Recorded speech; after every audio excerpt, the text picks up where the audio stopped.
JBN, we keep you informed. Jamaica's Most Wanted, Episode 12, Cedric Doggie Murray. Let me say none of the episodes in this series is to glorify any of these gangsters, but it's been used as an avenue to say to the young people, eventually crime doesn't pay. Most, if not all of these subjects died violently and at a young age. Cedric Murray, otherwise called Doggie, was born on August 12, 1973.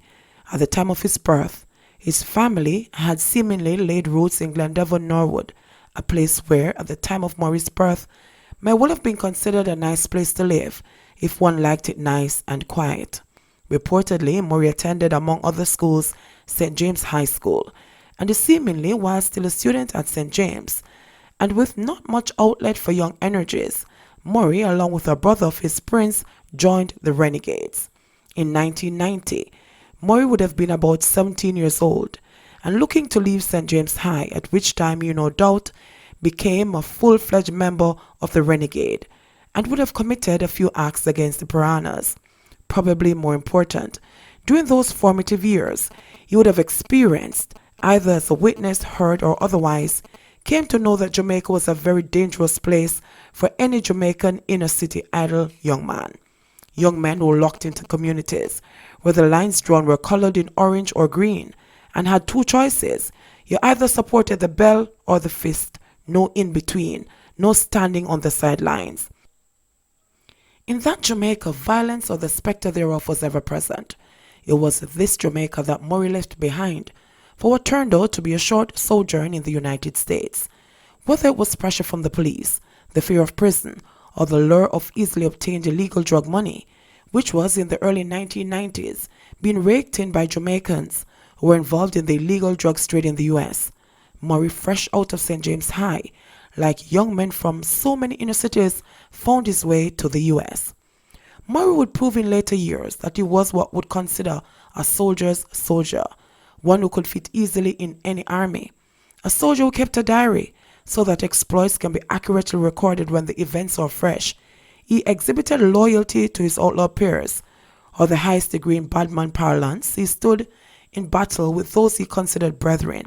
He proved dependable, even to the extent that it exposed them, which brought him onto the radar of the Jamaican police, long after many renegades had long come to the attention of agencies within the Jamaican police, who placed emphasis on bringing wanted men to justice. He was, in addition, considered a mentor to others. His associates of the infamous Stonecrusher gang, for which he was a reputed top lieutenant, described him as a fearless leader who was also like a father figure to them, a true warrior, a youth who love reason about life. Him will just sit down and just start chat about for him life and life pan a whole. By the close of the 1990s, with illegal and sophisticated guns reaching the hands of the by now named Stonecrusher from mainly the United States, the gang unleashed a murderous onslaught, not only against their enemies, the piranha gangsters, but against anyone who crossed their path.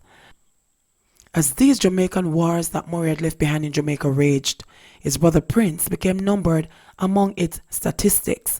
It was in one such war that his brother Prince was killed.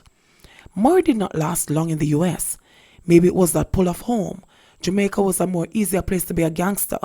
Whatever it was, Murray returned home deported from the United States after the Renegades had rebranded into the Stonecrushers. At the time Murray returned to Jamaica, Calvert, Bigger Crime Williams, Lassie Forbes, Don Sawyers, Don Gordon, Blacks and others would have been the guys at the helm of the Stonecrushers. A Jamaican homegrown Murray, notwithstanding that he had gone to the US at what could be considered an early age, would not have had any trouble fitting in with the bunch at home. After all, any foreign exploits of his would have found its way home, colored as those who had brought it back, whether such exploits had been passed on to them or they had first-hand knowledge of them. However they wanted to see it or heard it, they were free to pass it on as they saw fit. With such antecedents, Murray, who returned with blood in his eyes, reportedly quickly developed a reputation as a killer among his former renegades, now Stonecrushers. He wasn't into the day-to-day gang war, and he wasn't into the killing of women and children. He was more into contract killing and extortion. In his role as a contract killer, Murray reportedly spent lots of time traveling around Jamaica, while the other stone crushers, bigger crime Lassie and Blacks, committed most of their killings in St. James, and thereby quickly topped the most wanted list in St. James. Murray, probably more of a national threat than the others, operated under the radar. His choice of killings, instead of bringing additional heat to the group, actually did the opposite. Many police investigations must have gone south, trying to unravel the kinds of killings that Murray was committing seemingly island-wide. His travels and travails brought the added benefit of links with other outlaws far and wide, links that would come in handy.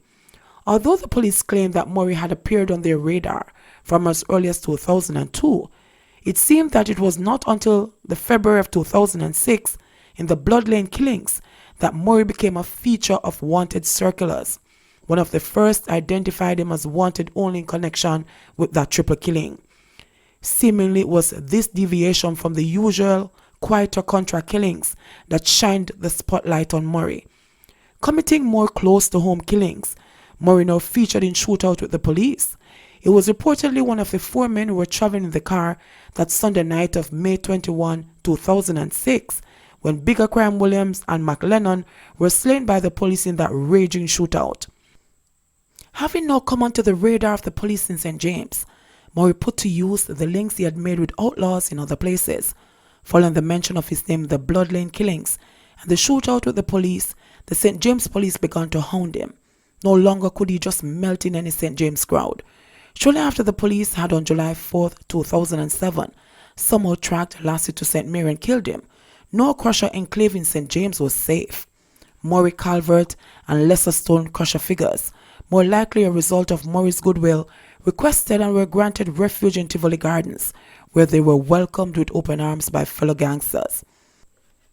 A contract killer such as Murray and a smooth operator such as Calvert would no doubt have been welcomed as good company to any group of Jamaican gangsters.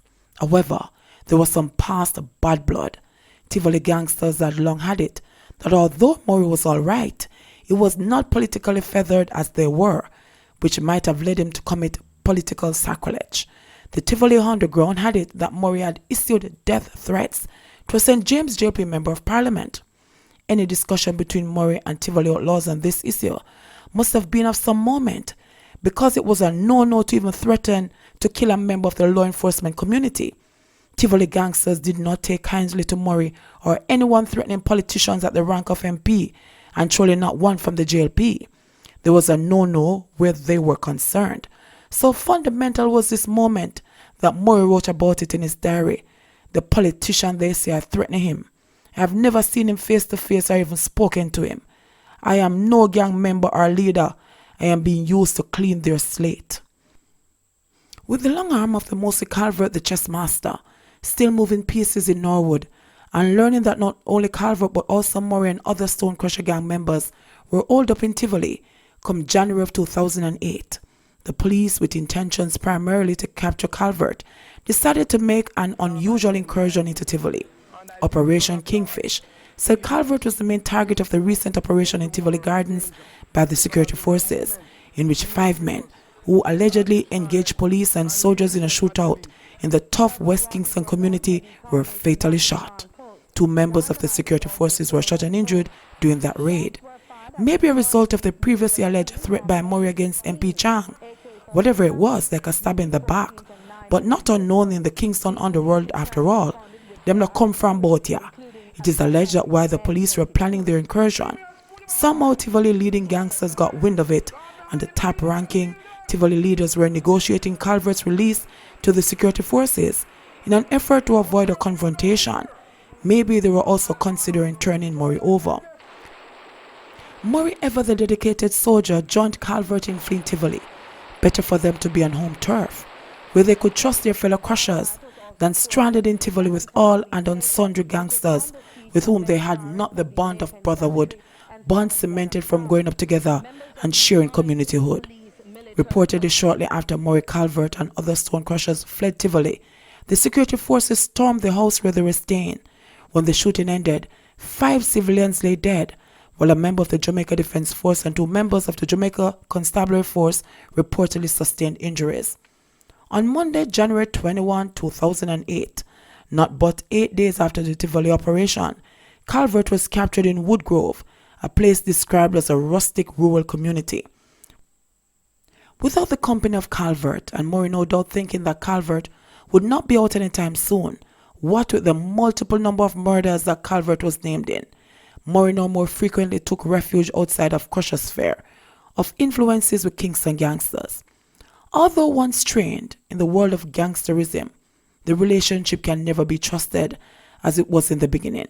Murray, if he was going to be in Kingston, would no doubt have to mend fences in Tivoli, notwithstanding the attempted stab in the back. Forgiven but not forgotten, respect would be due on both sides. So once again, Murray it seems took up refuge in what was then still reasonably safe Tivoli. Bloody January pushed into the past. Dense West Kingston was always considered reasonably safe for a gangster of Murray's standing to move around. However, this time around, it would not be as cozy in the world of wanted man, cat and mouse in West Kingston.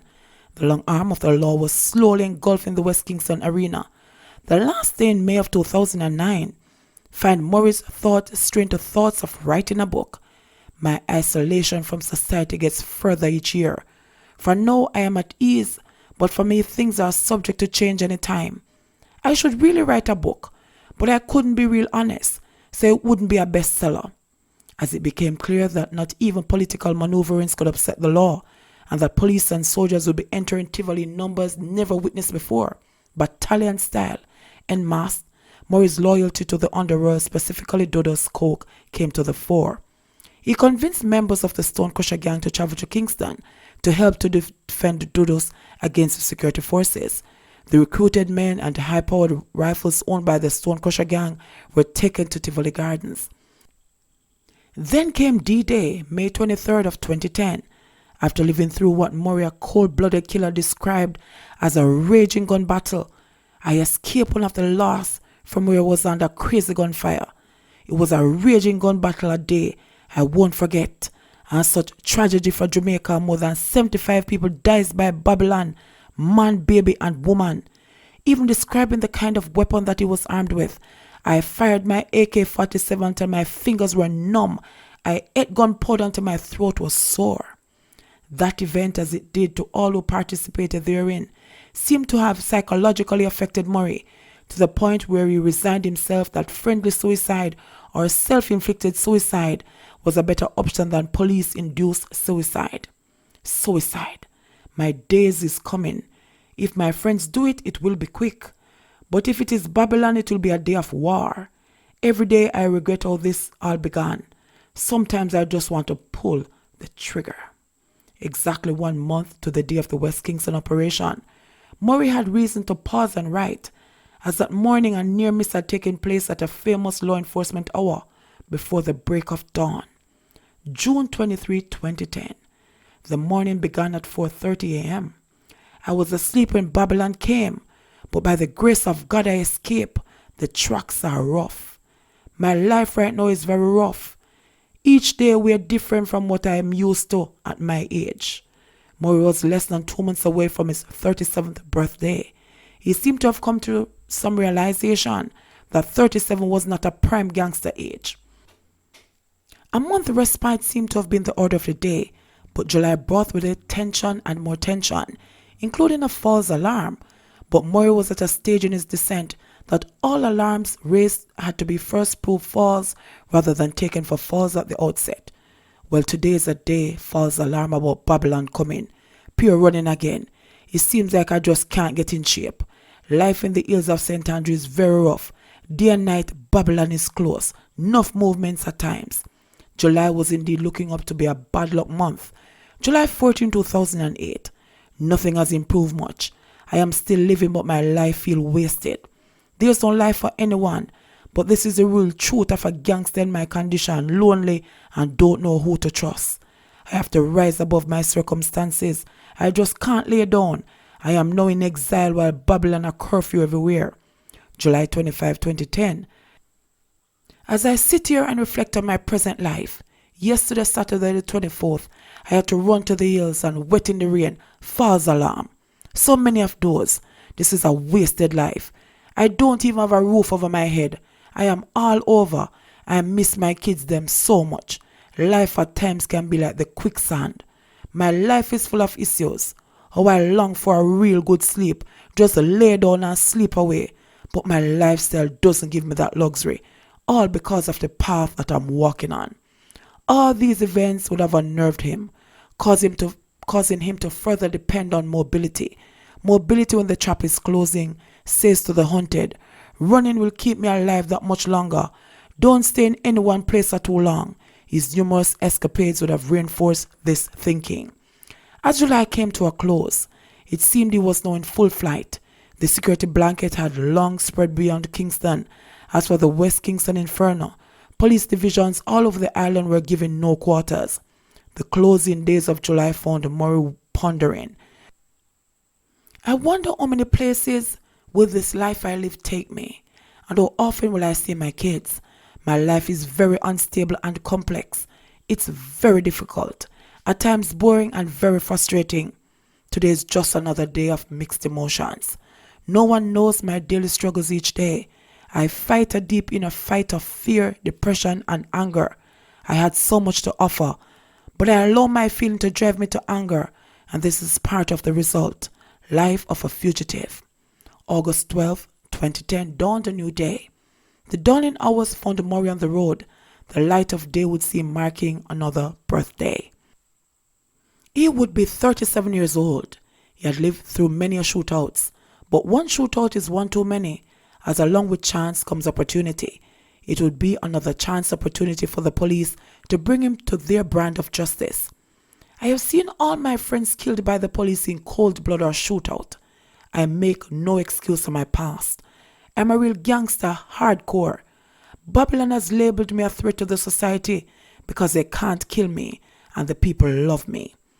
Where Murray was at that August morning and what had brought him to the board of Manchester and Clarendon remains with him and many others who knew of his movements.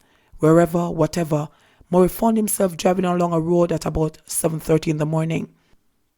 The gory details lies with the police. Known is that at 37 years old, Cedric Doggie Murray, who was born on August 12, 1973, lay dead on August 12, 2010. Maybe there was or is some August meaning to all this. The man police sources reportedly described as slippery. The man unafraid to fire his AK-47, 9 lives and all, was laid low by the law, his best friend that morning, a Zig Sawyer Pro handgun at his side. My gun is my best friend. We're always together, always. This time around, it seems that the barrage of gunshots from the law enforcement detail had disabled Murray, had not allowed him a chance to fire Zig Sawyer. There were no reports of spent shells found or extra ammo on his person. A man said to be Murray's driver, as drivers usually do, escaped. Maybe he got to fire his weapon and thereby was able to chart an escape route. The police were however confident that they more than likely had wounded him. Notwithstanding evidence pointing that the police may have caught him by complete surprise, the aftermath was however described by reporters as a daring daylight gun battle during a police operation at the border of Manchester and Clarendon. JBN, we keep you informed. Please remember to subscribe, like, share, leave us a comment and click the notification bell to receive our daily uploads.